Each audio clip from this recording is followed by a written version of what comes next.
on locations throughout the world. Standing passengers, please do not lean against the doors. Picture goers, we bring to you new films of interest. Chicago in State is next. Doors open on the left. The miracle of the motion picture. Please be considerate when talking on your phone or listening to electronic devices. Chicago's a nice town if you're looking for pizza. Welcome to 4 Stars, a Chicago film podcast, a podcast where we talk about movies set in Chicago. Each episode, we'll be discussing a different movie that's set in or was filmed in the Chicago area, its cultural or historic relationship to Chicago, and whether it's a good representation of the city. We want to figure out what makes Chicago movies different from movies about other cities and answer the question of what a Chicago movie even is. I'm one of your hosts, Jeremy Martyr. I'm a manager at the Music Box Theater. I'm Paco Alvarez. I'm a journalist based in Chicago. And today on the podcast, we have a friend, host of the Music Box Trivia, Alex Gomez. Welcome, Alex. I'm so happy to be here. Thank you guys for having me. So, Alex, we have you on. Can you talk a little bit about your connection to the city of Chicago, what you do for work, and sort of how your relationship to the city sort of impacts what you know about Chicago films? Yeah, sure. So I'm a born and raised Chicagoan. I like to say I'm a second-generation Southsider. My dad did grow up in Little Village, and I spent the first 10 or so years of my life in Pilsen and Little Village, which is somewhat where this movie takes place, just a little bit. But yeah, I grew up on the South Side, moved up north after college, and now, you know, I go all around the city doing things, but my day job is I'm a policy analyst for the Chicago Metropolitan Agency for Planning. I do a lot of like bike ped planning there, so that's super great, and I love my job there. But yeah, I think of myself as an ambassador to Chicago. Yeah.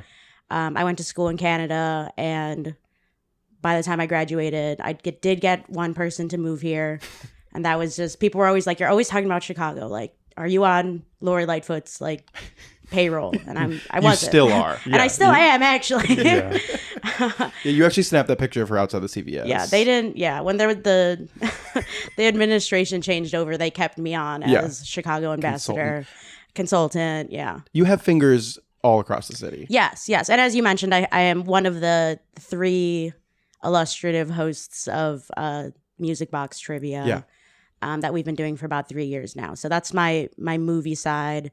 People are always asking me and the other hosts are like, "Did you guys study film? Are you in film?" And I'm like, no, we all have 3 normal day jobs, but we love movies. So, but there is a word is going around about how difficult and good the trivia is at the Music Box. yes, we are Chicago's premier movie trivia. Yeah. I'm happy to say that. And you've tested all the trivias. Yes. Yeah. Yes, In fact, I won't say who, but we started at going to a rival trivia, and then we kept losing, and we're like, "This sucks. We should host our own trivia," and then we would win every week. Yes.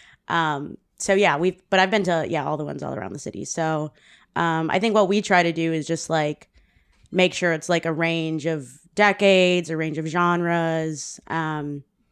Yeah, and we've got like a loyal like 5 or 6 teams every week. I mean, we have like a limit of like 50, 60 people every week. So we have high demand, but got a loyal following. Yeah, it's exciting. That's every Sunday. Yes, most Sundays. Most Sundays. Check at Music Box Trivia on Instagram or the Music Box website. Yeah. You can see what dates we got coming up. That's exciting. Thank you for coming on to talk about a movie that you care about, Primal Fear. Before we get into that, let's talk a little bit about what was going on in the city at the time. Paco, you want to take us away? Yes. So Primal Fear came out on April 5th, 1996, a few months after I was born, a while after you were born. Yeah. You weren't born yet, Alex, right? I was not born yet. No. Yeah. This was actually the day after my wife was born. Anyway, none of that matters. But now that we all know when we were born. Yeah, now we got that out of the way. And so one of the headlines that I saw, this one I don't want to talk about that much, but one of the headlines that I saw, just because it was kind of, I feel like whenever I look for news when a certain movie came out, I feel like either I find things that are like very particular to the moment or things that like continue always and like will always be repeating a thing. patterns in Chicago. Yeah. And so the one that I found was The Shaky Future of the CTA. And I don't know if you know this, but the CTA was having budget issues. in the 90s. Surprise, surprise. And the article was sort of about all their all their potential plans to like what kind of cuts they could make in order to continue running the CTA. One of which was, eventually did go into action, which was the Green Line used to be 24 hours. And so they were like deciding whether or not to cut the midnight to 5 a.m. line. And they did eventually do that. I'm not sure when. But there was a bigger thing going on across the nation around this time. So on, I believe it was April 3rd, 1996, my friend Ted Kaczynski was arrested on charges of being the Unabomber. Amazing. He's not my friend, by the way. I just want to get this out there. Yeah. You just said on mic. Yeah, but that was off record. My goal for this podcast is to not incriminate myself, Okay. and I like that Paco's already Immediately, incriminated. yeah. Anyway, I don't condone anything of what Ted Kaczynski did. But I do, but that's separate from this I podcast. like that he was good at math. yeah, that was cool. I like his mugshot. I Anyway. think it's pretty Haven't seen it. solid. As someone who just got his real ID and the picture they took of me is so terrifying, I'm like now like I'm going over pictures of people for their like official records, and I'm like, his is pretty good. A few years ago, I got a passport photo. I'll show it to you later if I can find it, where I just like look like that, like the picture of him, like of him wearing like the hoodie and the mustache. Anyway, We'll post that along with your full passport. that's true. That's true. So the Unabomber was like the capturing of the Unabomber was happening at the same time the release of Primal Fear is what you're saying. Yes. Nice. But so you know how whenever anything happens with someone famous with any relation to Chicago, there will be like a million articles about like, oh my God, like the Pope is from Chicago. Shout out the Pope. Yes, shout out the Pope. He'll come up in this yes. discussion. Very Yes. Catholic movie. So there was a funny little article around on April 5th in the Chicago Tribune, because it turns out that the Unabomber was born in the Chicago suburbs and raised in the Chicago suburbs. This I knew. Really? Yes. Which suburb? Evergreen Park. The headline of the article was "A most unlikely hometown for a radical." Southside, just like the Pope. Yeah. Southside stand up. Do you think they hung out? They could have. Did they overlap? I wonder. We will research that. Yeah, we can Interesting. do some research. But yeah, so the article was just about how Ted Kaczynski grew up in Evergreen Park. It was kind of a boring suburb. It was at some point like the fastest growing community in Illinois, like around when he grew up. Yeah, I just thought it was funny that the Unabomber.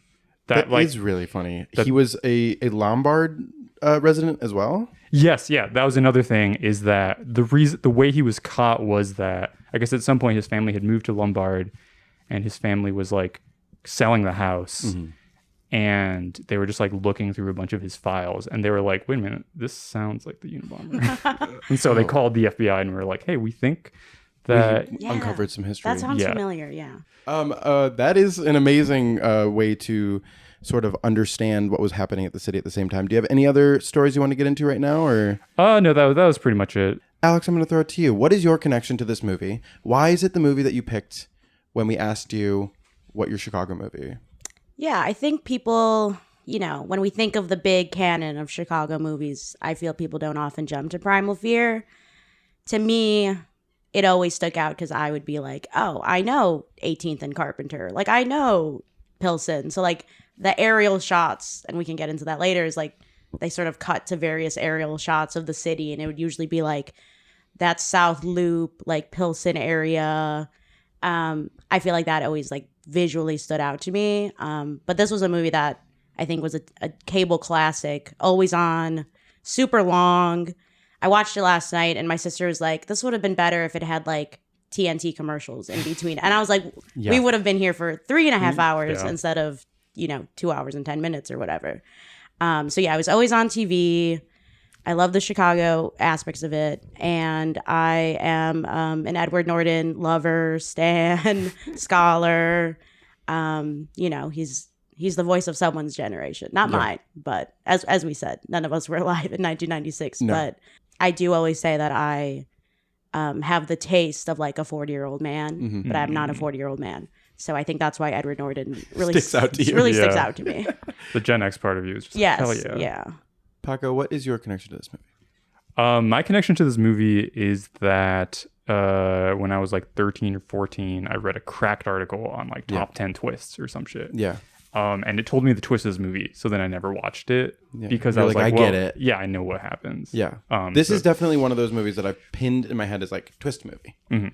So you did a little bit more research than I did for this. What did you? Yes, I read the book, the novel Primal Fear by William Deal that the movie is based off of. It came out, I believe, in 1993. I read it mostly because I thought it was like, oh, it's a Chicago movie. It's going to be a Chicago novel. And the novel pretty much does not know a single thing about Chicago. Really? Yes. So But the it movie was set did. in Chicago. It is Yeah. set in Okay. Chicago. But you know how like he's called, like the Archbishop is called like the Saint of Lakeview Drive? There's no such thing as Lakeview Drive. I don't know if you know this. Oh, that's in the book. I don't think it's in the movie. Maybe, Oh, really? Maybe he does say that, but Okay. They might have just like only pass it by in Yeah. Interesting. the movie. But yeah, the book is just kind of like it's like an airport thriller. Like it was fun. It goes into, I mean, like I could like, I'm not gonna go to like through every single change. I will say I think the movie does a better job overall of streamlining the plot. And then the movie also does a much better job of portraying Chicago. The book, I think, focuses a lot more on like the interiority and like the past of the main character. Of the Richard Gere character? No, Aaron Stampler. Okay. Of I guess like in the movie, he's not the main character. yeah, he's not the main of the movie. Yeah, I would say the book is more Yeah. about him. This is definitely a movie that I pinned in my head as a twist movie. I don't think I have seen this movie all the way through until last night. My entire experience of watching this movie was pointing at the screen at every time a character actor showed up and just being like, oh, that's John Locke. Oh, that's, there's just so many people in this, John Mahoney and Alfred Woodard and all these people that I was like, I knew that this cast was stacked, but I didn't know to what level. And basically my whole experience is that like, I think I just combined this movie with like 8 other Richard Gere or other legal thrillers. So I'm excited to sort of dig into this one, see what makes this one different than the other ones and how the Chicago aspect sort of changes it. I'm going to do a plot description.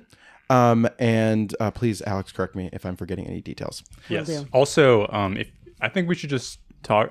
There's a lot of spoilers, so if you haven't yeah. seen the movie, go watch it. Again, twist movie, yeah, and we're top going to be 20 spoiling twist it. movie. Yeah, Yeah, top 20 twist. Yeah, movies. watch Mojo's Yeah. top 20. So I do think Or go read some Cracked articles if you don't want to watch it. Yeah. It's probably.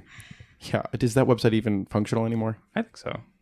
I All don't right. Don't go to crack.com. Don't go to the past. Move forward with your life. This movie is called Primal Fear, a film by Gregory Hoblit. It stars Richard Gere as Marty Vale, a defense attorney, hotshot defense attorney here in Chicago, who gets caught up in the case of the century when an archbishop is brutally murdered. And they find a man named Aaron Stampler, who's one of his altar boys, covered in his blood, who runs away from the crime scene. He decides to defend the kid and try to find the third man or try to find a reason why he didn't do it. It is revealed that Aaron Stampler has DID or dissociative identity disorder, and it's a twisty and turny plot. Fraud and corruption in the Catholic Church and yada yada yada, and it culminates in a very dramatic twist at the end. Yes. That is the movie Primal Fear. There's a lot more going on than just that. Let's talk about it. Let's dig into it. This movie is really easy to watch. Yes. Like I like as much as like it is like plotty and twisty and turny and everything. This sort of just has that 90s thing of like, this is an eminently rewatchable movie. This is a movie that makes sense, that like why someone would like very early on attach themselves to it and be like, I'm gonna figure this thing out. Yes. What about this movie spoke to you? I'll say you had mentioned sort of like you had confused this with a lot of other legal thrillers. And I feel like we're always talking about, and by we, I mean people who like movies. Or just like I hear a lot of discussion about like the legal thriller is dead, like post 2000, because it was just like so oversaturated in the 90s. And then like we got Law and Order now, we've got TV.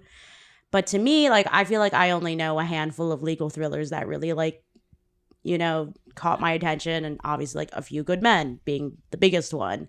But Primal Fear is the other one for me, whereas, like, I never got into, like, A Time to Kill or, like, all those other... The Firm. The Firm. I was never into The Firm, but it's just, like, I would just, like, my eyes would sort of glaze over, and I'd be like, there's too much going on. Yeah. I don't care. But Primal Fear somehow got me. I think it's because I love Edward Norton. I was saying that, like, Leonardo DiCaprio is, like, rumored to be the Edward Norton character, and I was like, I probably wouldn't have liked it that much because I don't really rock with with Leonardo DiCaprio. But yeah, I think that's why, like, I think just like the performance, again, it being like a twist, whereas, like, I guess most legal thrillers don't really, like, ride on the twist, but they ride on, like, the drama of, like, getting justice or whatever.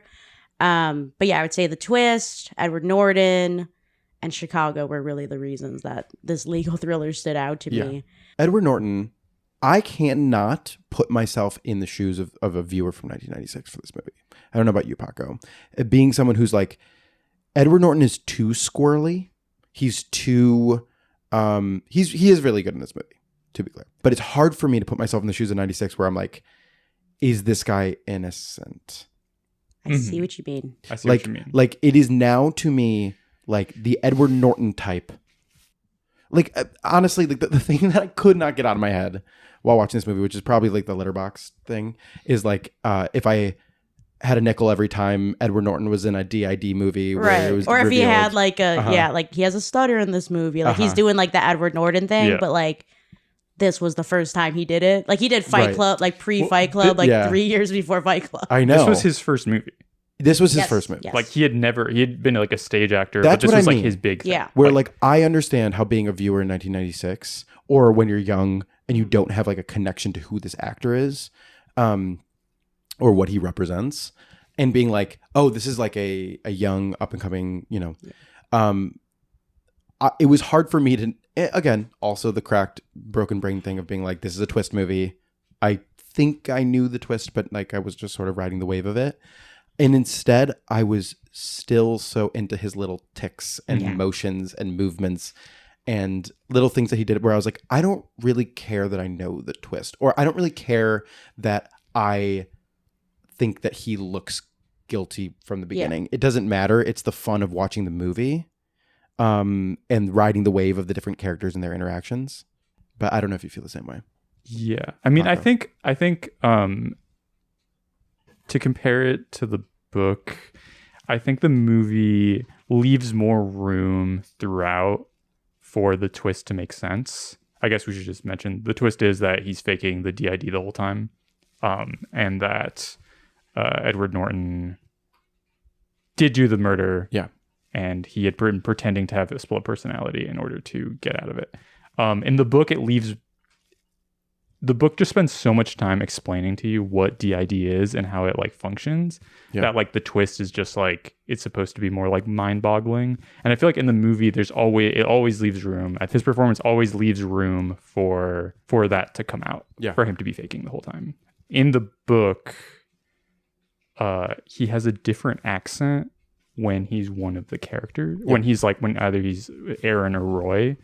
And I don't have the book on me right now, but I'm pretty sure it's like the book mentions that the accent for Roy is like a Philadelphia accent. Whoa.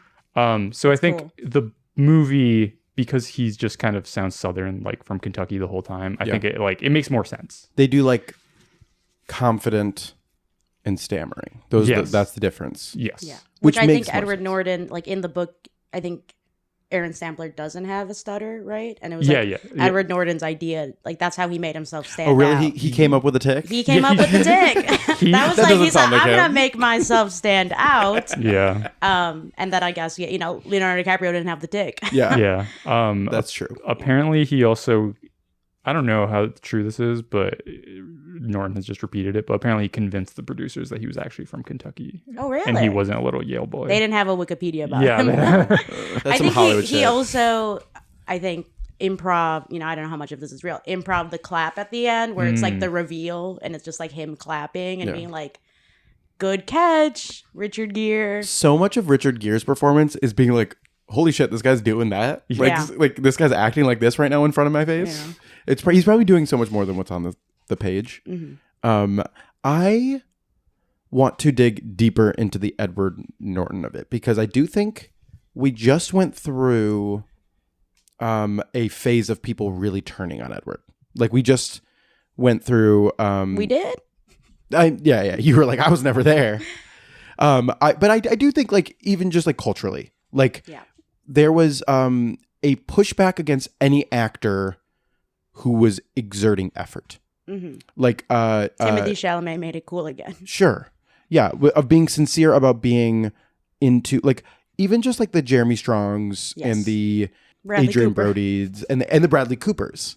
Where we're still sort of seeing that where like every actor has to go through a phase of people like pushing back, be like, ugh, I'm sick of your shit. And I think eventually those actors get out of that hole and they're like, oh, we always liked them. I do think Edward Norton went through a protracted version of that, where it's not that he didn't have hits or that he wasn't good in things or he didn't get nominations, but there was like this guy is incredibly self-serious.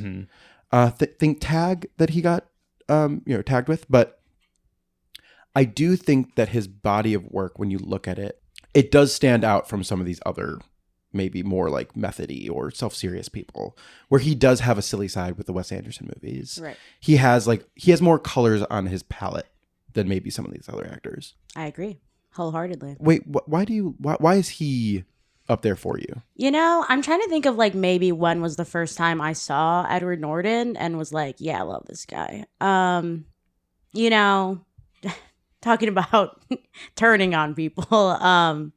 He's in a little Woody Allen movie. Yeah. Right after Primal Fear.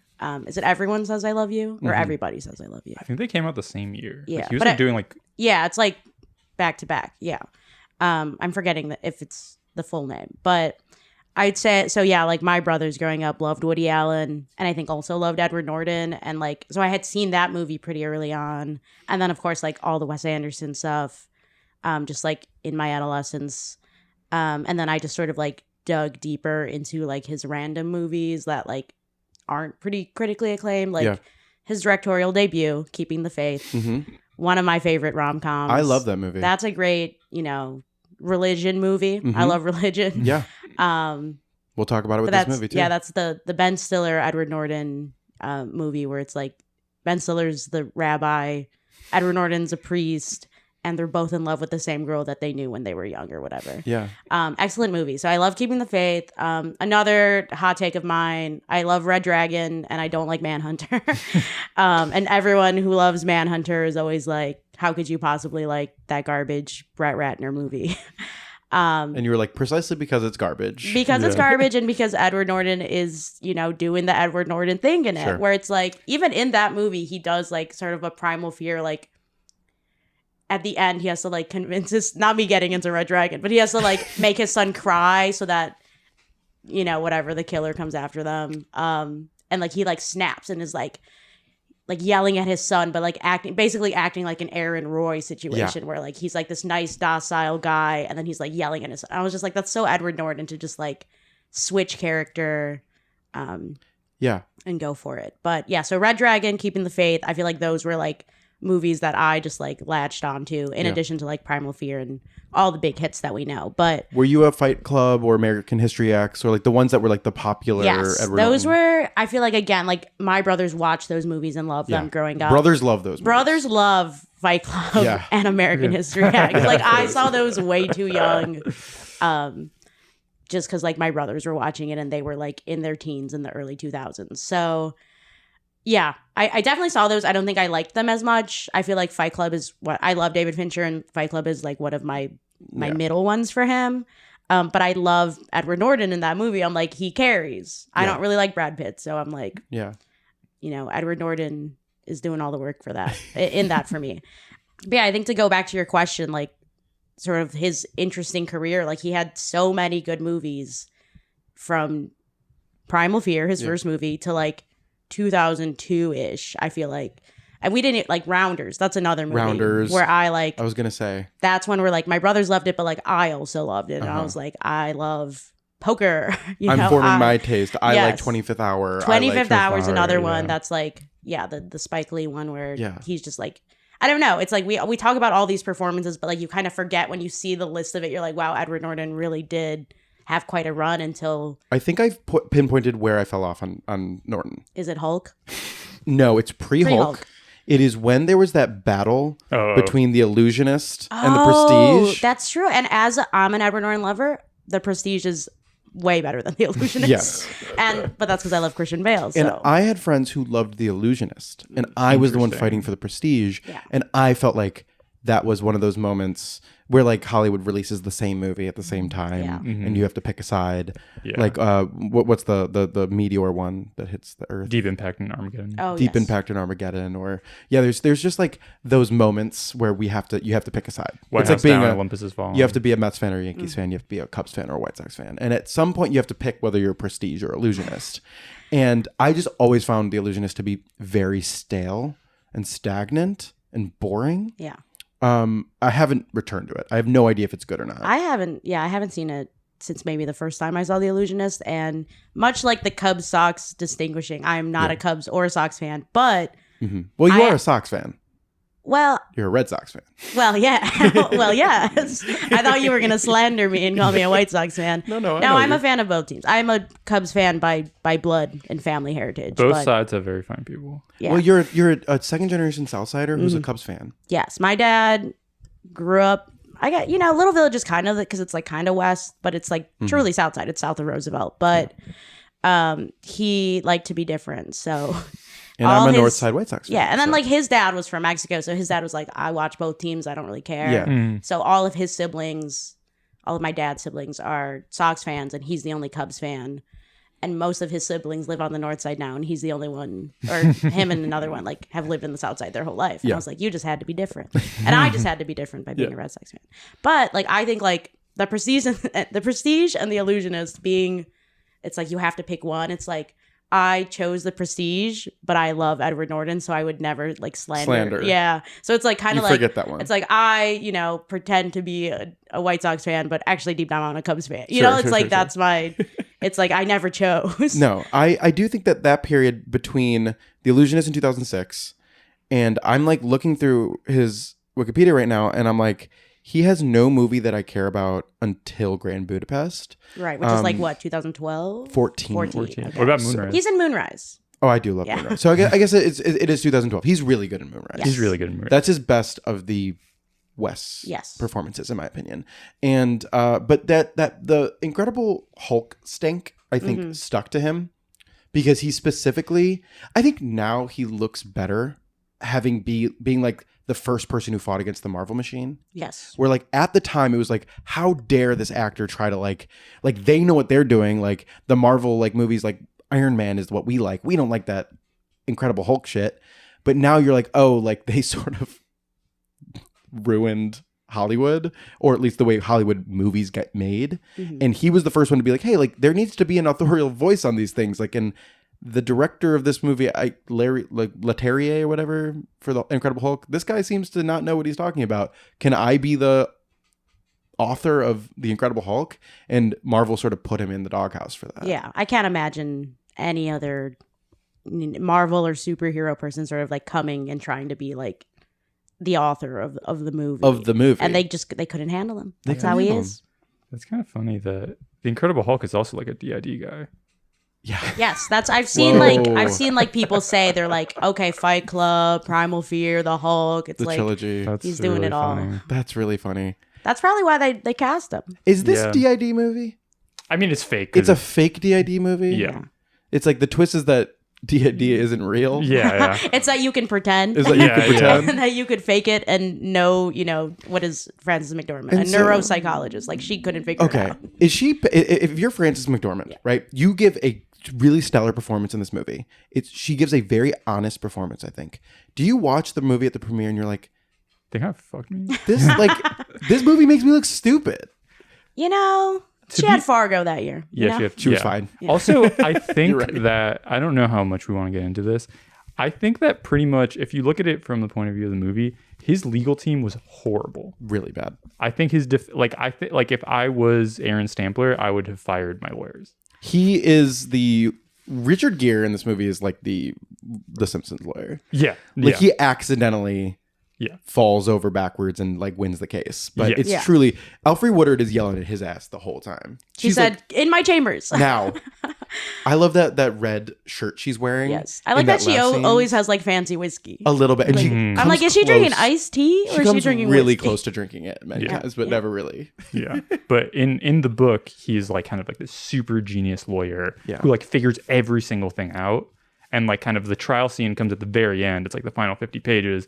And it's less about like the twists and more about like, how is he going to get away with this? And in the movie, the trial starts like halfway through. And at every single point, he's just like on his back foot and like Yeah. doesn't know like- a single thing about Yeah, what's like going he's on. trying to. There's the relationship between Laura Linney and Richard Gere in this movie, where it's like he's the hotshot lawyer who left the state prosecutor's office, and like she's still working there, and he's like, "You're too good to be working there." But I feel like the only things he's really doing is like manipulating her to make her lose. You know, like it's like he's planting a videotape, which is like planting evidence, or he's just like he knows what she's gonna do to get back at John Mahoney, who's Yeah. like her boss and like the state attorney. So yeah, it's like, is he a good lawyer? It's a good question. I do like when he has to explain to his like team. He's like Andre Brower like doesn't use the word allegedly, and I was like, how are you like A a lawyer? lawyer or like even just like legal aid? Like you don't know allegedly. Yeah. And then Maura Tierney, who is kind of just there to, do Richard Gere's dirty work. I And just know. like, he's like, hey, go return this videotape. I know. But I'm pointing at the screen again. I'm like, oh, Maura Tierney. You're I like, love Maura her. Tierney, Andre Brower, Richard Gere. Right. That's a good that's little a team. team. It's like, would you want the A Few Good Men team or the Primal Fear team? That's what my sister asked me yesterday. She was like, who I would think you a want to defend you? Few good men. They're probably Well, better. they won the case, right? Yeah. Yeah. Well, he won this one. Sort of. On a technicality, because everyone's like, it's a mistrial and Yeah. none of us want to do this again. Yeah. And Laura Linney's like, I will not have a job next week. But I do like this movie's, despite all of this, despite it, me being like, Richard Gere is not a good lawyer or his case is crazy in this, he gives like a really fun performance where it's like, you're rocking with him. Like, and his understanding of Laura Linney Yes. makes more sense than his understanding of the case and Or him law. like or law Yeah. and him like stepping over the line with Alfre Woodard is more charming than it is threatening. And I don't know, like I like a movie where he delivers the tape and she has to decide to use that or not. Like that's a fun Yeah. sort of tension of like Laura being like, is he playing chess with me or did he just like throw a ball at my face? Like what game are we playing? Yeah. My thing is like from the beginning, he sees Edward Norton's character, Aaron Sampler, and he's like, I think this guy could be innocent. I'm going to take it. He's known for being this lawyer who's like, I like big name cases. This is all over the news. I want to be the lawyer there. Right. So he takes this case. And I think the first thing he requests is like, can we do a 30-day psychiatric evaluation? Yeah. In which case he would have, found out, quote unquote, found out that Edward Norton has whatever DID. But then they say no, like Laura Linney and like John Mahoney are like, no. And I don't know how that works legally. So they just end up going into the case and he has to come up with a different excuse, like a different, what's it called? Yeah. Argument. Like argument. His case is different. And then he finds out halfway through Frances McDormand, that Edward Norton might have DID or whatever, is like presenting to have DID, and he can't change his case halfway through. Yeah. Like legally, you can't do that. And it's like, well, if you guys had like let him do the psychiatric evaluation, then maybe we wouldn't be halfway through this case with me having to change my, my story. Yeah. So I feel like I was like, they kind of fucked him over at the beginning. But yeah, otherwise what he's doing is like, chasing down one of the other altar boys, like, that's like a big scene in the movie where it's like they go to Aaron's apartment to find evidence, and then there's another altar boy there. And they rip his earring And off. yeah, Andre Brower. I mean, he attacks Andre Brower, which Yeah. naturally is like, okay, what's this guy doing here? But then they like literally go to Lower Wacker Drive to chase this altar boy. That's and I'm fun. like, I was like, lawyers are just doing anything. Yeah. Like, it's like, So yeah. a thing that I really love is like a movie that figures out how to do someone doing an investigation who's not a cop. Yes. And like I do love like any sort of noir when it's not a PI doing the investigation, but it's someone else. Yes. And I really truly like Double Indemnity is a good example of that, where the person doing like digging into it is just trying to figure out if the person's committing insurance fraud. So that's like a good way to be like, this is how you do a detective story who's not a detective. Lower Whacker, like you're saying, that is like, it doesn't make any sense that they go down there, and I love it. It's great. It's a great chase. You know, it's So one of the fun. great chase scenes. Andre It's Brower and truly. Richard Gere, sweaty. And so I was like, if you knew you were going to show up and chase the guy, why are you wearing a suit and like dress shoes? Yeah, I what would was have the- shown this up is in a tracksuit. The worst sting operation. Yeah. Yeah. Also, when they start like interrogating him just like in front of all the homeless people, Yeah. it's like this is a terrible idea. Yeah. Yeah. No one down there cares. Does Yeah, it really look like that under Lower Whacker Drive? Like further under? In the 90s? Maybe. Maybe. I guess downtown was different. Pre Christopher Nolan. I Pre-Christopher think Nolan, yeah. that's what it looked like. No, I don't know. And we just went through a mini cycle of people talking about what's the point of Lower Whacker, because people were complaining about like, oh, you lose your GPS. Like, it doesn't matter. Like, If you know it down there, you don't need the GPS. just put your phone away. Like, why don't you get one of those little maps and figure out where you're going? There's It's also like two ways to get out. 2 square miles. Like It's- it's not. You're not that lost. It's not that confusing, and it's evocative. Yeah, it just like the looks city. cool. It's just cool. Yeah. And- I am, I'm not really pro car, but I am pro Lower Whacker Drive. Yeah, exactly. Well, if cars need to go somewhere, going underneath Go the underground. ground. Yeah. Go away Lakeshore from me. Drive should be underground so we Lakeshore can Drive should be Agreed. underground. access our beautiful lake. And I will vote for you if that's Thank your you. platform. Thank you. I do think that this city uses this. I'm sorry. I do think that this movie uses the city in really interesting ways. We, not to be like, we used to have it good, but like there is just like this thing where it's like you can present the trashiest of trash novels, and Hollywood will just polish it up a little bit and add some really whip smart dialogue and just like the best actors you've ever seen, and they actually did some research to make sure that this like fit the city. Like you're saying, the book doesn't have this stuff, like the Pilsen subplot or the Does it have the Pilsen subplot? It does not. No, Okay. the corruption is like they uncover some amount of corruption, Okay. but it's like truly like the smallest subplot, and he essentially just uses it like he brings it up to the judge to get the judge off the case, like to just like get the judge to throw out the case at the end. Okay. So yeah, Like, they, it's they take barely. they take a paragraph or a half a chapter and they turn it into a running thread Yeah, of a thing that this city has struggled with for a long time, which is like, paying people off or the threat of paying people off. Yeah. Like, the Catholic Church. right. Well, I do think like making something, again, it's kind of the Edward Norton problem. I'm sorry, I'm bringing up a new point right now of like, I can't see Edward Norton as anything but a swirly villainous character from the get-go, but I understand how in 1996, I also struggle with everyone being like, what? There's some sexual misconduct going on with the Catholic Church? Yeah, There's corruption? And it's like, no, like separate yourself from my entire childhood. Separate yourself from all of what was uncovered with the horrible abuses amongst many different religious institutions. And you do have this thing in the city of Chicago, which is that the moral center is supposed to be where you gather. Your moral center is supposed to be these institutions like the church. And you might have corruption with politics, but that's politics. Chicago's always corrupt. Yeah. And the thing that we all believe in is that we have this institution. And John Mahoney sort of represents the bridge between those things. And this movie was sort of, I don't know, didn't Richard Roper have a thing where he freaked out? yes. Did you know about this, Alex? No. Richard Roper wrote and his review of the movie was Primal Fear, guilty of being offensive. Maybe it was just a coincidence that one of the most virulent anti-Catholic movies in history opened last Wednesday, right in the middle of Holy Week. But the timing only adds to the insult.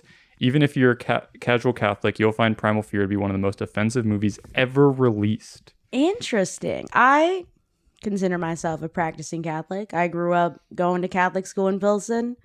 I love it. I'm Yeah. like, yeah. It's digging in. It's, Yeah. I like to see an expose. And It's not it's not really like a Catholic movie. I don't think it's anti-Catholic. I think it's anti-corruption. Yeah.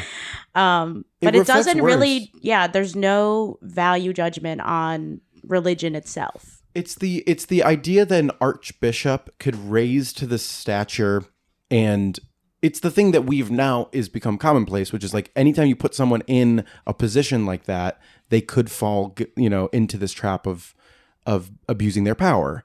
And that's what this movie is about at a time in which that was not being talked about. Or at least it seems like it scandalized people. And like when it's said out loud in the in the court case, when they're like, and what's on the tape?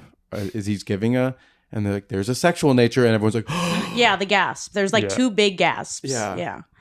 It does hit. It does. I think if we go to the character of the Archbishop briefly for a second and talk about sort of like his relationship to John Mahoney, who's like the state's attorney.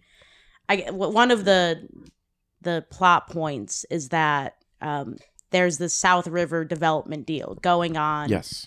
On church-owned property in Pilsen. So it's sort of like the alderman briefly talks about being like, oh, they're taking advantage of all these people who are like so committed, who are Catholic, who are like part of the church, and they're trying to renovate and gentrify Pilsen. And it just like, I guess the Archbishop backed out of that deal and made John Mahoney lose whatever, $60 million. So that's what Richard Gere uncovers. And it's just such an interesting part of like both like Chicago. Like I just love that there's an alderman involved. Yes. I love that the Catholic Church is involved. And I'm like, there's a development deal to gentrify a neighborhood. Like it's all just briefly, and I feel like, I don't know, to some people that might be like the most boring part of the movie. But again, like, no, that's where I dig in. That's where I'm like, where I was most locked I was like, in. that is so, and I wish it ended up being more consequential to the actual case. Cause like the only thing that happens is, so the guy that the movie opens and Richard Gere has just won a case where he defends this like Pilsen, like doctor / mob leader who is like, he's just like helping him out. Right. So then he's like, John Mahoney's like, I hate this guy because he's like part of the development deal. So yeah, I just feel like it digs into it, but then like, it's not the whole point of the case. Like he still has this 45-minute court case that doesn't really have to do with anything except that he gets mad while he's standing in front of the jury, and he's just trying to expose John Mahoney, and that's when Alfred Woodard is like, "Oh, this case is that like you can't use my courtroom just to get personal getbacks, you know?" So I feel like it's not consequential to the case, but it's still like an interesting subplot that makes this movie over 2 hours. Yeah. Which apparently, it's surprising to know it's not in the book, you know? Yeah. And it really does sets the Chicago scene. I mean, I think Richard Gere's purpose is to like put enough doubt on, like just essentially saying like there might be a conspiracy here. So they're just trying to blame Aaron. Yes, like there might be another person who would want to kill the Archbishop because the Archbishop like pulled out of this deal. So it's like he's had death threats against him. Like it couldn't just have been, a wronged altar boy. No. Yeah. Which makes sense. It's a good case. And I do think that there is an unspoken thing happening in that scene, which is like the Irish Catholics versus the Mexican Catholics. Oh yeah. There's like, and they don't put too fine a point on it. Yes. But there's like the Mahoney being like, we were encroaching on this neighborhood. And that guy being like, sort of like the remnant of an old Chicago thing, which is like the leaders of the community were also mixed up with like the mob activity. Yeah. And he is an upstanding community leader, but he's not upstanding in the eyes of the law or the eyes of the church. But he's close with this alderman who is morally righteous. Yeah. Who Mahoney and his crew they were like, cops were accusing him of being corrupt. Is that what? Yes. what was They were happening? trying to like tarnish his But name. that's like a very Chicago thing where it's like these turf wars Yeah. of like certain neighborhoods being certain groups, ethnicities, and faith. Yeah. And it's a fascinating way to like set the scene. And we all know those empty lots in Chicago. We were like, why has no one done anything on this for 20 years? Right. And it's like, oh, it's like caught up. This is owned by the Catholic Church. Like that's a fascinating scene. And I think you're right, Alex, that if this was a movie now, they would have cut those scenes. Yeah. And it would have been a worse movie for it. Yeah, and like if I think of like a recent like Widows kind of explores the alderman relationship to like Yes. land and Chicago and the South Side. Like that's like the Exactly. most recent example I can think of it. So it's like Primal Fear does this, and then Widows 2 decades later. So Yeah. Anytime you're talking about aldermans, I'm like, you're I'm locked like, in. yeah, we need That's more what we have. movies about aldermen. Less about mayors. What are they doing? Less about presidents. Yeah. More about aldermans. This movie. Is there anything in this movie that doesn't ring true for you for Chicago? Is there like stuff that like you think sort of just feels like set dressing or? That's interesting. I think, I love the bar they go to, John Barleycorn's. They go there a couple of times. There's the other bar. I forget what it's called. It's like the Alibi. Yeah. Mm-hmm. I think those are interesting. And I would have liked to see more of like the Lincoln Park River North scene that they were kind of like living in and seeing it like compared to Pilsen. So I feel like, we briefly see his offices are like, Chicago and State or something. And then they go to John Barleycorn, which I think used to be in Lincoln Park.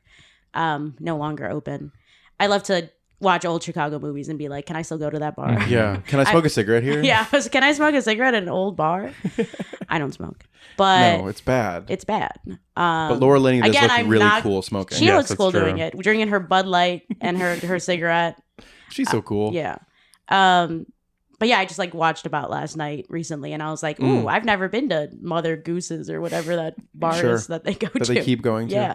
So, okay. Yeah. To answer your question, I think it would have been interesting to see sort of their life on the North Side compared to the life on the South Side. But again, that's not the point of the movie. I know. That's just what I would like. I would like to see Richard Gere go home to his little brownstone. Yeah. I think like anything that had to do with the church, anything that had to do with those like developments was really accurate. Mm-hmm. But there was a lot of like movement in this movie that I can't really put my finger on it, but there's just like times in which scenes transition a little abruptly where I was like, I can almost see this movie being longer and like, not that it needs to be longer. I It's think very it long. was the original cut was over 3 hours. 3 hours. And they were like, It's cut sort it of in down. like the ellipses or the yada yadas that I think like watching characters travel the city a little bit more or even drive on it and like right. stuff like that would have I think let the movie breathe a little bit more. Yeah. And I think it's just like the ways that characters just like zip to different locations, you're cutting different things that it feels a little bit shortened. I don't know. That's how I felt. Yeah, I kind of agree. I do sort of feel like there's a compressed feeling to the whole movie, and just like the way they discover the supposed DID, like so much of it, like so many of the twists happen so quickly in succession, Yeah. and like you don't get time to like kind of build up to them. No. It should have been a miniseries. Yeah. Yeah, maybe. I'm so anti that. And Yeah, yet I'm sure I that's just think 8 episodes. yeah. I just would someone's doing that. I just would like to watch a cut that's longer. Like I do think like this might be the better cut. Yeah. And I understand I am not someone that is like every movie needs a longer cut. Mm-hmm.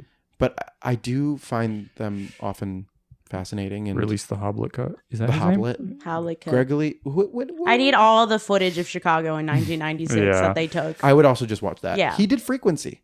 We talked about Frequency with in our 8 Men Out episode. Really? We did. That's the Oh one yeah, I haven't seen it. that our guest Noah was a Mets movie. Oh, That's Frequency. Frequency is a time travel-y Dennis Quaid. Dennis Quaid movie where it like all surrounds around like the 68 Mets. Nice. He also did Fallen, which was supposed to be filmed in Chicago, and it was Oh. not. Fallen, which has one of the greatest casts in history, and is unfortunately so boring. Denzel Washington, John Goodman, Donald Sutherland, M. Beth Davids, James Gandolfini, and Elias Koteas. And Ensemble loves Gregory Hoblet. Yeah, I don't know him. Me either. This was his first movie, Primal Fear. Okay. But and he then was Edward a- Norton. He had done like TV stuff. Yeah, Hill Street Blues, NYPD Oh Blue. yes, Hill Street Blues. Actually, the Police station. 7th District Police Station. Yeah, it's the Hill Street Blues. Well, I will say that this movie is now TV. Like they like Yeah. they like Again, the death of the legal the thriller death of the move. legal thriller, And it's because you know what? They need 8 episodes to flesh out a whole legal thriller. which now. I don't want. Yeah. I want things to be movies. Yes. But I Agreed. also want my movies to breathe. I want movies to have enough time to do something like The Widows traveling between the two neighborhoods in one shot. Right. You know, like there's just like a glitz to this movie that makes it charming, that it's Hollywood polished, whatever. But it's also like if this movie had more time to breathe, I think would be even better. Yes. The I really like the scene at the beginning. Well, one, I like how the movie, like the opening shot of the movie is like the skyline, but from the east. Sure, it's Like usually, I feel like usually when you see it, like when a movie like opens on Chicago, like they'll do it from the west, so you see like the Sears Tower and all these like Right. towers. And I feel like here it was like coming from the other side, from the lake. I think that's right. Yeah. yeah. There's some interesting shots of this movie where it's like I was like looking at it and I was like, oh, this is a view that I don't normally see, and like some overheads, or like it goes from the kind of like the downtown shots into the sort of like more barren, like underdeveloped areas. yeah, I really like. You were talking a little bit about the chase earlier. I did like the chase of finding Edward Norton. Yeah. Oh Like, all yes, bloodied under like the Metra, the like train. again, like that, like that barren land that like I grew up taking the Orange Line, so like Halstead to Roosevelt is like a 4-minute, transit time, and you see like literally what they're showing you in those aerial shots, right. and so it's like so familiar and nostalgic to me, even though it's all like built up now because of like the South Loop, but like just like that point of view is like my point of view of Yeah. downtown Chicago is like from that southwest angle. So seeing them come in and over all that land Yeah. is interesting. Yeah, it's a well-made movie. I do really just like think that this movie is bumped up a whole star for me based on the acting, like where it's like I do think like the magic of these 90s movies is taking like something that is a little bit thinner material and spinning gold out of it. And I think Laura Linney does that in this movie. I think Maura Tierney does that. I think Alfre Woodard does that. I think those characters are like, they are just like chewing the scenery in every scene. Laura Linney's final, like when she gets Edward Norton to crack is Yeah. like she's really just like on fire there. She's a whole well-drawn character. I don't want to lump her in with the other ones, but like I do think like all the character actors in it are like on the Andre Browners, like Yes. they're barely given anything, and Yeah. they're doing fun stuff with it. Yes. And Laura Linney, we could talk about her a little bit. Do you like Laura Linney in general? In general, I don't have a relationship to her. I feel like I can get that brand of white woman confused where it's like Yeah, is she Helen Hunt? Laura Linney, Who's etc. the There's Twister? a third. There's a secret third. Twister, is that Helen Hunt? It's a different person. Oh, who is There is a third one. who plays Mrs. Incredible? I always Helen ask Hunt. Yeah. that. Okay. That's the two big ones. Again, No, there but is Twister's a secret. not Helen Hunt, Kathleen- though. Oh no, sorry. Oh. Helen Hunt. No, it is Helen Hunt. Oh wait, hold up. Hold the phone. There's a third one. There is. There's a third person who you get confused with. Yeah. With Laura Linney. I sort of thought this would be. Oh no, I thought like Helen Hunt would kind of be better. No, for the Mrs. Incredible is Frances not Helen McDormand. Hunt. Isn't she? Or then Twister's not Helen Hunt. They're both Helen Hunt. Hold the phone.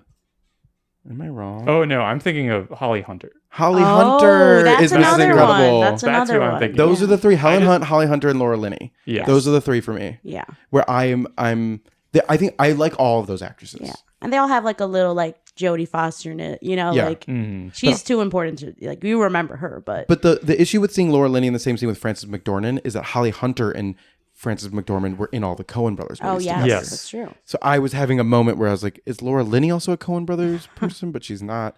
So there is, yes. But I do think she is excellent in this movie. Yes. And I think that she like conveys this like frustration with the system, but she's also like considered the best. Right.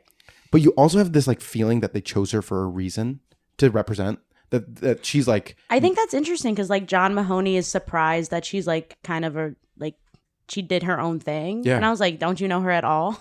Like, well, yeah, I think it's clear that I Yeah. think they're just like sort of like, well, she's a pushover. yeah. She'll just like back us up, but she's also like a go-getter and she'll win the case because she does not like to lose. Right. And there's multiple scenes of this movie where I think she's just like, Definitely like yeah, when anytime it's like her and Gear sort of having their one-on-ones, I think that's really compelling. Gear's special in this too. Yeah. Yeah. I really like their scenes together. It is kind of crazy how they're at that like party at the beginning and then he immediately just starts like kissing her neck like Yeah. right in, He's crazy. I guess that sort of bookends the movie is like he starts out being like, you want to dance? And then at the end when Yeah. they're like in the chambers, and he's like just like hugging her from behind, and it's just like he really was like not giving her any space. He doesn't read Chicago to me. No. I think like a lot of people, it makes sense in a lot of cases where they're like, you need to have the accent to be in this movie. But it's like, no, I could see, Richard Gere coming from the East Coast to be moving a to Chicago. guy. That makes sense. Yeah, I was like, he doesn't have to be from here. No, and there's no lines saying that he's such a pillar of the community or Right. whatever. No. It's more like John Mahoney reads Chicago, even though I think he's the most New York guy. I think he's from Chicago. Okay, good. He's a Steppenwolf guy, I think. Oh, I love this. I should know this. John Mahoney, I think he was like born in, I'm a Frasier head, so I know John Mahoney. He was born in England and then grew up in the Chicago area. Yes, and he died in Chicago. Died in Chicago. Let's go. That's my Wikipedia page will say born in Chicago, died in Chicago. Yeah, I'm trying to die here. I'm trying to die here. No, but like you were saying earlier, I think Chicagoans, like you move to Canada. Yes. And you convince people to move here. Chicagoans always leave the nest. And then we're like, hey. There are like You know what's cool? a handful Fresh of water. people that I feel like don't have that Chicago pride and then like end up moving to New York or LA or whatever. And I'm just like, good riddance. Forget them. Get out of here. I don't need you bad mouthing Chicago while I you're don't need living it. here. We grew for the first time in a few years this year. Ooh, Oh, really? that's true. We added population. I'm working on our the socioeconomic forecast for our regional transportation plan. Yeah. Nice. And we had to we grew, but like we have to like tell people we're not growing as fast as we once were. Okay. And like the region as a whole like grew, but like Chicago, the city didn't grow because everyone's moving to the suburbs.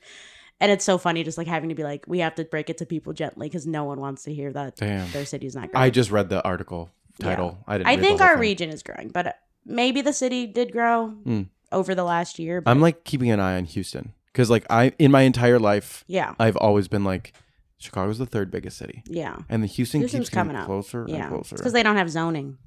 Oh.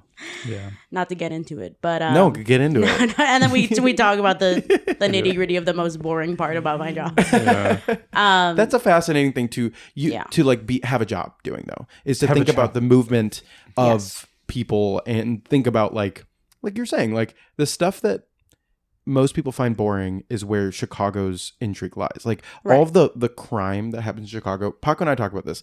Other people's views of Chicago is like the Capone or like modern gang violence. Yeah. Real crime in Chicago is the most boring shit Yeah. graft in the world at a steel or aluminum company on the South Side who's been committing the worst wire fraud connected to an alderman. Right. And that is like what people don't understand about the city is that the boring stuff is the juice. It is.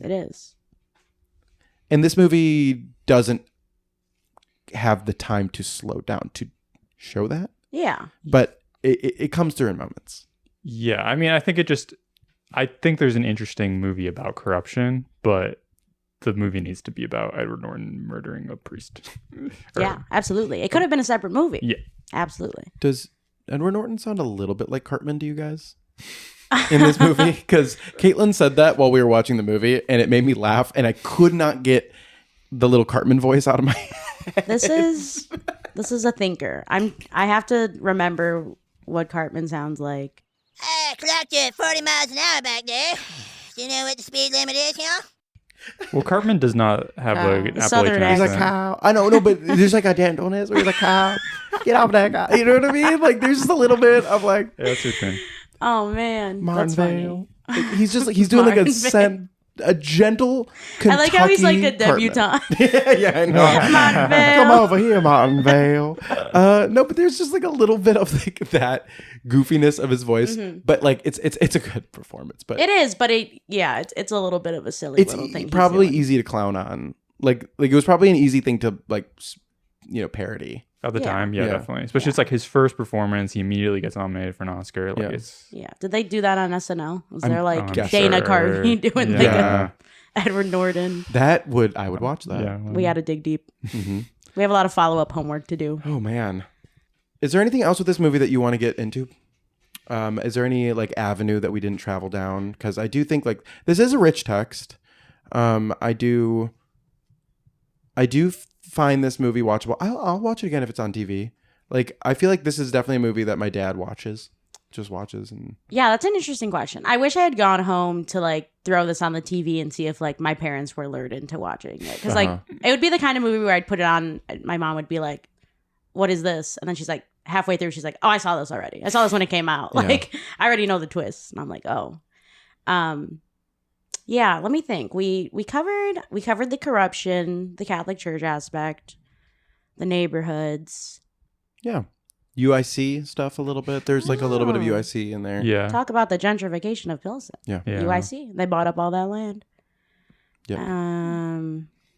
There's stuff in this movie where like anytime I watch a movie from the 90s with Chicago, I'm just like, at least they preserved what the city looked like. Yes. Yeah. And I kept thinking that while watching this movie. Yes. Like definitely. any exterior, I'm watching ER right now, so I'm getting a lot of 90s Chicago where I'm like, they did it. They captured it. They like, it's safe somewhere. Do they have like I've never seen ER. Is that like part of it? Is they show a lot of like Chicago shots? As the series goes on, Okay. there's more and more stuff shot outside because all the interiors are shot in LA. Okay. Mm. Yeah, And that's all what I the- figured. All the exteriors are shot in Chicago. And so they like sort of split their time filming. But the stuff that they decide to film in Chicago is really good. Interesting. And it's not just like outside. It's not just like transitional shots. Like they're spending time Yeah. outside. There's the actors outside working out, Interesting. walking, eating a sandwich Whoa, I love that. on the Riverwalk. Yeah. There's just like good Chicago stuff. Ooh. And they use a lot of Chicago actors. So like even the interior stuff, Yeah. they like flew out Chicago local actors and theater people Whoa. to be in the shots. And it like it does lend like a feeling of like these look like Chicagoans. ER good. ER real good. Interesting. I'm deep in it right now. Anthony Edwards. I don't know anything about ER. I watch House. Which is, you guys, I'm always going to talk about House in this era of my life. But when you guys were talking about someone not being a police officer or a detective solving something, Yeah. there was a lot of House episodes where they just break into someone's house. And I'm like when Well, that's they why it's Andre called Brower did, I'm like, okay, House. There's one more thing I want to talk about is the Terry O'Quinn, because my show is not House, it's Lost. Oh, yes, and that's John John Locke. Locke. Yes. This was pointed out to me. Yes. And I said, I don't know who I that is. don't know who that is. He was the stepfather in The Stepfather. Have you ever seen that movie? No. A horror movie. He's like a character actor who was in a bunch of stuff, and then he won in multiple Emmys, I think, for his portrayal of He's John Locke very in Lost. distinguished look. Yes, The he looks like Chicagoan. mustache, does. bald, Mhm. very respectable. At Yes. first, I was like, "Is that Burt Reynolds?" But it's not. It's not. It's Terry O'Quinn. Yeah, sorry. It's John Locke. You need to watch Lost. Yeah, my I should friend. really I've been do trying to that. get Paco to watch Lost since high school. Yeah, Whoa. so Yeah. many years of you. I got trying to made watch fun Lost. of. I got bullied.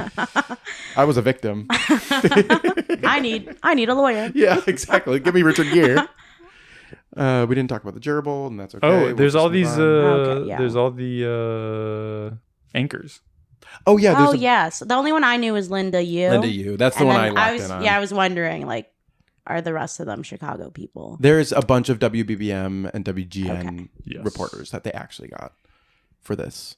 Oh, there's Lester Holt, He's like a. I feel He's he's a a national national. guy. Yeah. National guy now. But- but back then maybe he wasn't. But yeah, I thought there was a very real like this would be covered the way that it was. Like Yes, yeah. an archbishop is sort of does have that power in the community. And yeah, did you guys like the way that I mean, this is sort of lurid, but like the way that the sex tape was shot? Oh, Like it did remind me, I know that's kind of, The direction. I had a little issue with it. Okay. Yes.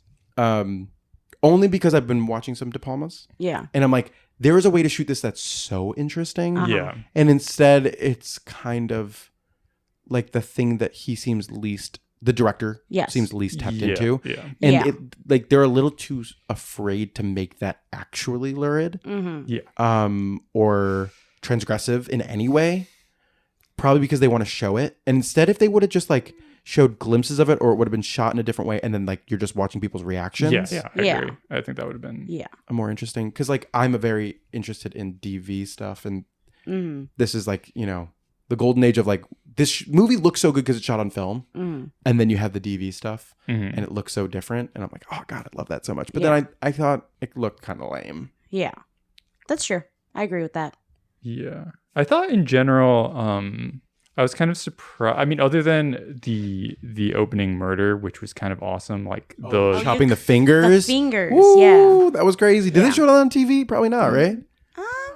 probably no, that don't seems kind of remember, yeah. graphic. But I thought I don't remember. I don't that. even think they show the video. Yeah, I don't think they show show the the video. video. Like Yeah. they just the reaction again. But again, the video's just butt. yeah, Yeah. it is. But I don't. Yeah, I feel like Not they that I didn't- want to see anything more. Yeah. I'm not, I sound like a But crazy it's like, pervert. but like I see what you mean with like the Brian De Palma aspect, where it's yeah. like a better director or a more perverted director Yeah. yeah. might have like used this to Say something. generate actual emotion about like scared or like like disturbed, like Yeah, like maybe give an insight into Yeah. like what, because like even Andre Bronner calls him the director. Yeah. Yeah. He calls the Archbishop. He's the director. Yeah. And it's like, oh, that would be so interesting if this looked different or Yeah. more interesting. But I don't know. Yeah, I just thought in general the movie wasn't as like kind of like dark as the subject matter like could have like. right. I feel like Edward Norton was the only one trying to be Tapped like in. disturbed, but it's Yeah. like the air wasn't there for like anyone else wasn't really in that aspect. Are you a Joaquin Phoenix fan? Yes, I think so. I didn't see the Ari Aster one. I did see Joker Bo. too.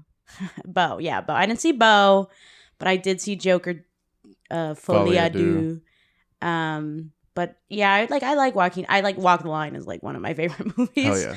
But I'm trying to think. Yeah, like To Die For. Like I do like his early stuff. I think I'm doing to Joaquin now what I think I was just accusing people of doing to Edward Norton. Ooh. Where I'm just like, chill out, man. Like, Yeah. just Yeah, I do thought less. Yeah. Do less. Like, I even watched The Master, which is a movie I love. And there's the scene where he's like slamming his head against the toilet and stuff. And I'm like, dude, just like chill out. Like, There's like The Master, and then like what's the other one? I feel like I never really got into the like. Yeah. I people love The Master, but is that PTA? Yeah. yeah, Not a you have your PTA girl. famously Not a PTA thorny girl. relationship with him. So yeah, I think like anything that like when Joaquin's in that mode a little. Where it's I'm just like, gonna put you on blast real quick Oh. because you're one of my favorite Letterboxd follows. Thank you. But it is alarming every time I go to a movie I love and you've given it 1 star or 1.5 stars or 2 stars. Many have said this to me. They said the classic Alex 2.5. You are the lowest rated on almost any. Yes, But I'm I- very critical, and mostly because I want my Letterboxd rating distribution to be Even. equal. So it's like a 5. There's like 15 movies that are a 5, and I have over 1,000 movies logged. Yes. You know, But a very good Letterboxd. Like all your reasoning is very good, and you also have a very clear delineation of like this is my taste and not a reflection of what I think Mm-hmm. Yes. everybody needs to. Yeah. Like you giving like a PTA movie a 1/2 star is not that you think it's a 1/2 star movie. It's like this is the lowest on my. I will never Yes. watch this again. Yes, again, it really is in relation to like I am Bill Simmons pilled, so it's Yeah. like the rewatchables. I'm like, is a movie rewatchable? Then it's 3 stars or more. Is that why you're a Red Sox fan? No, ew, no. But I do. He's not even a Red Sox fan anymore. Oh, that's true. Now he is. But Yeah, no, yeah. I understand that. like where that it's like, view yeah, of can it. I rewatch this movie again? Or it has to just be so amazing where it's like, even if I don't watch this movie again, it has changed me. You know, Yeah. it changed my perception of something, or it was just like such a great experience. But I am super critical on Letterboxd. No, I'm going through that right now where I'm like, why did I give this classic movie a lower rating than like a runoff Star Trek movie that I watched? Yeah. Like I'm like do I actually think that like this very famous noir Yeah. is worse than that? It's like no, this is like a reflection of my reaction of Exactly. watching it. And my Letterboxd is not for anyone else but myself. Exactly. And yes, I'm posting it for public consumption, but Just it's, so you know. it's so that Yeah. I come back. Yeah. And I do find your reasonings to be very well reasoned. Thank you. And then you can also fight people on trivia night, and that's True. Trivia fun. trivia afternoon. trivia afternoons. And trivia night. Where did we? I'm sure. Where were we on before Letterboxd? Oh, Joaquin Phoenix. Oh, yeah. Well, I was Edward just Norton. talking about Norty. Yeah. And Richard Gere is also laying it on pretty thick in this movie. Yes. Yes. What do you are you guys gearheads? Like, what's your vibe on gear? I think this is probably the big movie that I think of him in. He is in that J-Lo rom-com that takes place in Chicago. Yes. Shall we dance? What's it called? I think it's Shall We Dance. Mhm. Anyways, but Yeah. so I wonder why he did 2 Chicago movies. But like otherwise, like Shall we dance? yeah. Pretty Women. Oh, yes. is like the one I think of, which I'm not big on. Yeah. I'm not big on Richard Gere, but it has nothing to do with Him. Yeah. No, I just don't know him. I don't know that guy. Do you guys follow the Sorry to that man. the Pauline Kael bot on Twitter? Sure. There was just I looked up I just whenever we do a movie I like look up to see if Pauline Kael has mentioned it at some point, or like if anyone has posted about her reviews about her mentioning it, and there's so many quotes of her just talking shit about Richard Gere and about how she thinks he's the most boring person on the planet. He's like a Kevin Costner figure. Yeah, for her. Interesting. It's really funny. But yeah, I feel like I really like him in American Gigolo. Oh yeah. Never saw it. Really Yeah. good. I do think like those there's like a way in which maybe it's like whatever Kodak stock they were using in that era, but there's a way that like light blues and light reds are presented in this movie. Edward Norton's baby blue eyes. His blue eyes, but also like that red lighting in his cell. Yes, Yeah. that's so creepy. It's so and It's like unnatural, and then you're like, wait, why is there red it's lighting? not the deep red Yeah. of the 80s and the 70s. It is like this like washed red. Yeah. And the same with the blues. And I feel like American Gigolo has that sort of color palette too. Yeah, as that's like the this most beautiful movie. Light Sleeper has Yeah. that as well. And like those Schrader. I do wonder how much of like, because I feel like Schrader's 80s are like I think considered his high point, and I do wonder how much of it is just because it's like films just like looked better back then. really good. Yeah, the craft of this movie is really impeccable. Talking about his jail cell, I want to go back to, I feel like the jail as a location that's just like Chicago. Like, I don't think I've seen another Chicago movie where they have the jail as like a location. And it is so, just the corner of 26 in California is like so like prominent and like ominous almost. And it just like, I grew up like a 10 minute walk from the jail, and just like driving by the jail all the time. It's just like such a foreboding thing, but it just like became so normal. So like seeing it on film, I was just like, it felt so, I'm like, well, that's so homey, and yet it's so sick. Like, Yeah. I love when a movie is like so disturbing, yet it feels like home. And like Zodiac is like one of my favorite movies. Hell yeah. And it's like, that movie is objectively, you know, as Laura Linney would say, heinous.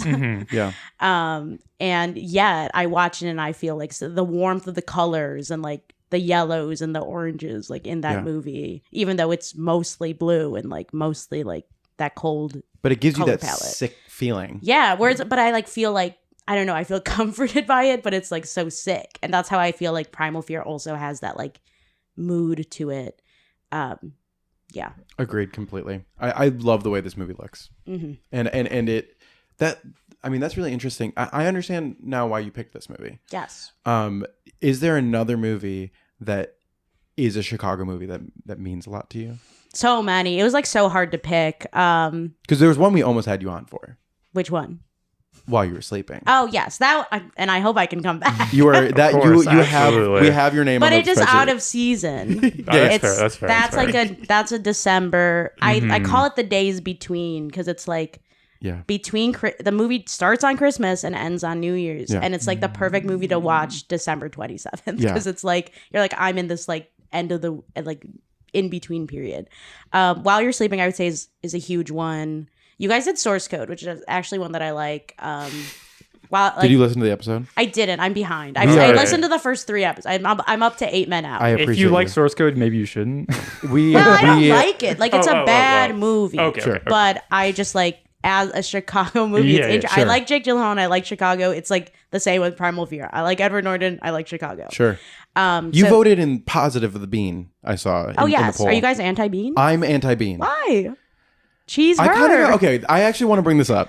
There was I was so confident that I was in the majority of Bean haters, and I posted that poll, and like there was very few Bean lovers and very few Bean haters, and everybody voted in that middle. They're like, I don't care. No, third more. I posted 3 options, and it was third more nuanced position, and then I made people explain. Why And don't you like it?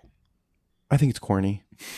It's Bean. I think it's the Bean. I think it's like. I love it. I don't know. No. I like this. I like this because But I can't put my finger on what I like about it. Like I'm just happy that it's there. I associate it with like the worst of the tourism traps. And I do. Paco did point out that it's like it's free to go to, which is like a free. benefit. Where I'm like, yeah, you're right. It's not the worst. Yeah. What's the worst? In Worst Chicago. tourist trap in Chicago. I think going up to that sky. No, the sky deck is decent. I haven't been to the sky deck, but It's okay because every city has their big tall building that you got to go up to the gotta go top and observe. I mean, Navy Pier. Navy Pier, I would say, is like Sucks. I feel like it used to be better. It used to be better, but maybe we used to just be children. Yeah, well, damn. Maybe we just had business to do at the Navy Pier. I liked going to the McDonald's at the Navy Pier. I still like when people mention the Navy Pier. I'm like the McDonald's. The McDonald's. So McDonald's. The You like water going to McDonald's? taxi. I like the Navy Pier McDonald's. But we didn't get to. My family was like very anti McDonald's. Yeah. And we would only go to McDonald's when we went to Navy Pier. So maybe I just associated that. That's like a special little treat. Yeah, maybe my family's gonna call me out for that because they're gonna be like, we went to McDonald's. Oh. But I do think like I associate like I really like the at Navy Pier. I really like the chair ride where it would whip you around. I But don't I like rides. Didn't like the I didn't like the Ferris wheel. Oh, I do. I did go on the Ferris wheel Yeah. very recently, like in the last. I can see myself liking the Year. Ferris wheel now. That is expensive. But It's as like a kid, I was like, $40. why is this thing not moving faster? Yeah. Like I want a thrill. That's why I like it. I'm like, if it's moving too fast, I Yeah. don't like it. What's the worst tourist trap of I Chicago? think Navy Pier is a good. That's a good call. It's like where like You spend too much money. yeah, It just has it's a far. It's terrible not vibe. convenient to get to. Yeah, Yeah. horrible to get to. Yeah. There's like the military aspect to it too. Yeah. I get like it's cool, but it's like, what are you really doing there? Without the IMAX there. it's Eat just your like, eat. oh. Yeah, when they lost the IMAX, that was That is a really Yeah. good point. A huge loss to the city. yeah. Bring back the IMAX. But they have NPRs there at Navy Pier. NPR like the. The WBZ. National Propaganda Radio. Okay. Oh, Yeah. okay. That there's also Build-A-Bear Workshop. I do. I like the Build-A-Bear. I like the Build-A-Bear. I the like nuts. water. I used to work at the Field Museum. Seems so like we're all Pro Yeah, you guys Navy are Pier. becoming we actually pro seem like we Navy like, Pier, but I don't yeah. like that people have to go there as like it's like a thing that a tourist has to do. Yeah. Or it's like it should just be the shitty place that we But get that's to why go. I don't like the Bean, because I think the Bean is like, I don't know. Like, I just think it's like, there's It's- cooler things in yeah. the city, and we all get trapped doing the same 4 things. Right. And like, we all forget what to do in the city when Right. someone's in from out of town. You're like, oh, we gotta go to the Bean. Yeah. But the thing I gotta about go the to Bean Oshaval. is it's right next to one of our greatest tourist assets, the Art Institute. I agree. Just go to the Art Institute. But then then see you're the gonna thing end up with walking to the but Bean. the Bean is like on the walk there. It's not like we're waiting in line to see the Bean kind Yeah. of. It's kind of like you go, you see it, you walk away. It's I not had- like it's not the Statue of Liberty. You got to take a boat there. You got to wait in line. You got to climb there's to the worse top. tourist things in New York, but I do think Absolutely. I Because do it's a think- worse city. Agreed. But I also think like I don't know. I just think like the look of the Bean isn't that cool. Like the thing that people are like obsessed with, the like standing under it, and like I just think the shit's corny. I don't really have a reason. I love to walk by the Bean. It's Yeah. and especially when Good. it's empty. Fight Not for when your there's dogs. people there. Yeah. Speaking of New York, that reminded me of a really funny quote I found.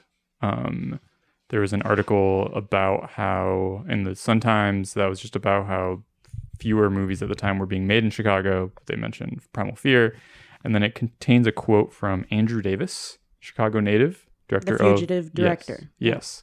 And he said, unlike New York or LA, Chicago provides a wonderful variety of places to shoot. Oh. It's just really He kind of funny. spilled. Yeah. I like that. Didn't he do another Chicago movie? He did a bunch. Like Okay, most he of his did- movies are okay. a movie. There's- Chain Reaction. Chain Reaction, the Keanu Reeves one. Yeah, that's the one I love was thinking I of. kinda love that movie. Stony Island. He was yeah, right. Red Heat.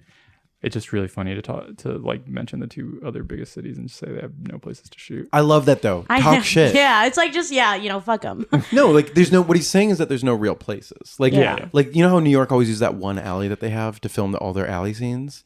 It's like there's like literally like 3 alleyways in New York City Yeah. at all, and they always film That's in the them. problem. They don't have enough alleys That's because really they put their truly- garbage on the street. That shit nasty.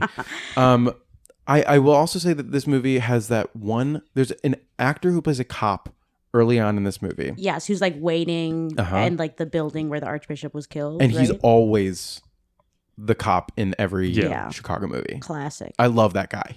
He's such a face. And he's like in, I think, The Fugitive. I think he's in the Michael Mann Thief. I Oh, think he's yeah, in Thief. So I was gonna say Heat. But I do think like this movie does pull from that like Yes, definitely. bin very often. I will also say that because I cannot go a single episode without talking about the White Sox. Let's go. Let's go White Sox. Laura Linney's name is Venable, which is the name of the Yes. current White Sox manager. I was like, that's why really does it sound funny. familiar? That's really funny. I was like, Venable. 'Cause he's- Janet Venable. and he's Will Venable is the new White Sox manager. I wonder if he knows about Primal Fear. Well, Martin Vale is Richard Gere. Martin Vale. Marty Vale. Aaron Stampler. Aaron Stampler. Good names. Janet Venable. In order to write a legal thriller, I feel like you just need to have good character Yeah. names. Shaughnessy. That's John Shaughnessy. Mahoney. Yeah. Shaughnessy. And then I don't even remember the Archbishop's name. But yeah, I feel like Rushman? Rushman, yeah. Alfred Ruddard's name is Miriam Schote. There's also God, I was gonna bring up something about Alfred Woodard.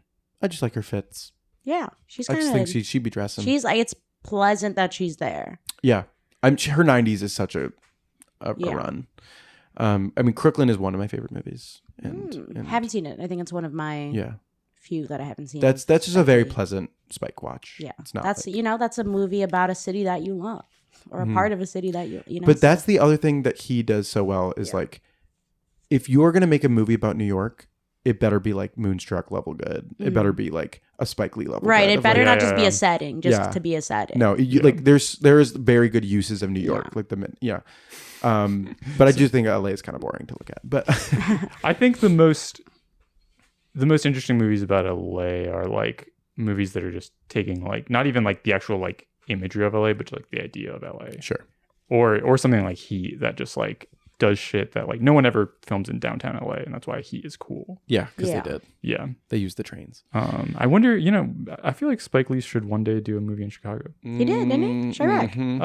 I don't think so. Oh, is that? Are we pretending it doesn't exist? I never heard of that. And he definitely doesn't have any opinions about Chicago. Yeah, or- definitely. I'm not up to date on Spike Lee's opinions on Chicago, but go Pacers. is my take.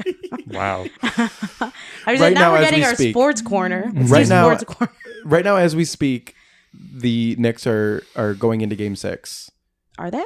Yes. Yeah, it's 3-2. Today? It's 3-2. No, Oh, no. tomorrow. No. Tomorrow. Tomorrow. Because they Um, won yesterday. They won yesterday. Boo. So we'll see. We'll see if they've come back. I'm rooting for them. I'm rooting for the Knicks. Why? I don't believe in Indiana as a concept. That's so disrespectful to Chicago. I don't think so. Indianapolis is very different from other parts of Indiana. That's true. I only know the northwest corner. Yeah, of that's Indiana. Chicago. Yeah, Hey, yeah. they have an IMAX. I know. Indianapolis. That's I do one like of their our- IMAX. that's our- But maybe that's why I don't like them is because I got to go all the way I there gotta for go. an IMAX. You're holding it against them for no reason. Yeah, that's Navy Pier's fault. I'd rather I blame hate the AMC. the Knicks. So Sure, I get it. yeah, And and I think I'm a Cubs fan this year. yeah, I get it. The They're White Sox doing are fun to watch, though. Yeah, I've been in a couple games. I know the early games were kind of bad, but lately they've been Okay, turning it good on. to know. Good to know. They have like 4 guys who came back from the injury list, and now Okay. they're fun to watch. Any other? Yeah. If you guys were to, rate this movie out of maybe 4 stars, what would you give it? 3.5. You're saying if you were to That- look at the Chicago flag, it would be filled up 3.5 out of 4. Yes, and I think that's what Roger Ebert gave it. 3.5 out of 4. Did old Roger like this movie? He did. That's good. Good for Raj. I do think he had weird hangups. Yeah. And was he fighting with Roper at the time then? Or was Because Siskel still Roper, alive? Siskel's still alive. Okay, so he didn't even know who Richard Yeah. Roper was. Yeah. Not on his they were, radar. They were still. They were both at the. He said, "I don't know him." Whoa. There was another funny. Here's No, a blurb that's- for you. If you hate the Catholic Church, you'll love Primal Fear. So you hate the Catholic Church. She said, "No." She said, "Not that." That's a fair rating. I think like I have my hangups with this movie. I Fair. think like I do think that this movie is really interesting. I think that there's aspects of it that I would change. It represents the city very well. If I had to give it a rating, I'd give it 4 stars, kind of like the flag. Okay. Yeah. I mean, having read the book, I'm like kind of conflicted because it's like the book kind of ruined the movie for me just in terms of like plot stuff. But I also think having read the book, I can appreciate how much better the movie does with the plot. Mm-hmm. And so, yeah, I do sort of, there's like, I had issues with like the pacing and some of like the plot stuff, some of the lawyering, but I do really enjoy the Chicago-ness of it and kind of like what it chooses to shoot, how it chooses to represent stuff. So I'd probably give it 4 stars, like the Chicago flag. Alex, is there anything else that you want to boost, support? As we said at the top, we have Music Box Movie Trivia. I am one of the 3 hosts. Check the Music Box website for upcoming dates. We're usually every Sunday at 4 p.m. And other than that, you know, I think that's the only thing I have to promote, really. I just have one more final thing for you. Yes. Can you talk a little bit about what the Chicago Pope means for you? This is huge. Honestly,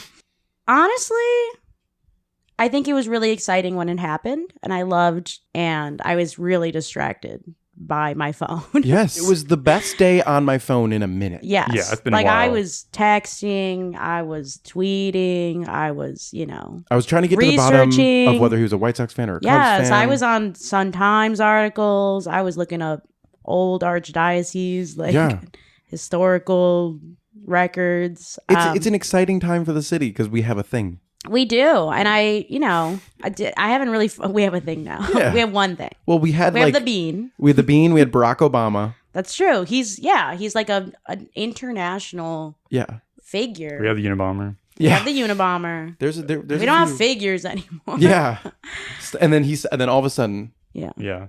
a column of white smoke appears. Yeah. And all of a sudden, Chicago Pope. I was in Toronto. I was like doing touristy things, and like I had my phone. Like I opened it right when they announced, and I just said like the Pope from Chicago, and I was like, he's a Cubs fan. I was like, what? I just opened it. I wasn't up to date on what who the top runner was, the front runner. But yeah, I love that he's from the South Side. I don't really care if he's a Sox or Cubs fan. No. But yeah, I was, overall good outcome. The church in Primal Fear, St. Michael's, there's like 8 St. Michael's in Chicago. I went to St. Michael's Elementary School, not related to either of the St. Michael's that the Pope, I think, was at a St. Michael's. Mm-hmm. And then so was Archbishop. What's his last name? Archbishop Rushman, yeah. So I noticed that. I clocked that. I was like, another St. Michael's? I was like, interesting. I think half of them are closed now. But yeah, so that stood out to me. Amazing. Thank you so much for being on the podcast, and we'll have you back soon. Yes, I'll be back in December. And if anyone has any corrections, anything that they want to tell us that we got wrong, they can email me. They can email Alex at my directly. Professional email, agomez@cmap.illinois.gov. Why don't you leave us alone? Yeah. They can tell me. I will take it to heart, and I have a .illinois.gov email. So. Exactly.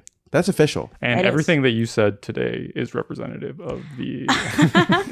I really hope... As I said, I did not want to incriminate myself. And then, so I guess I was out of town. I mean, I was in Toronto. But my coworkers were like, does the Pope come up during our all-staff meeting? Mm-hmm. I was like, he better. Yeah. And he did it. So my job doesn't care. Mm.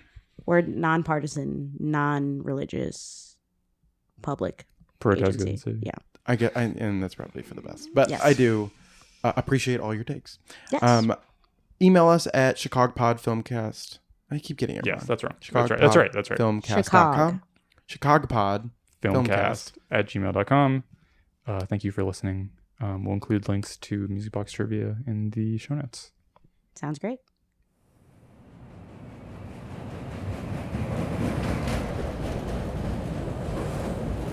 Please be considerate when talking on your phone or listening to electronic devices.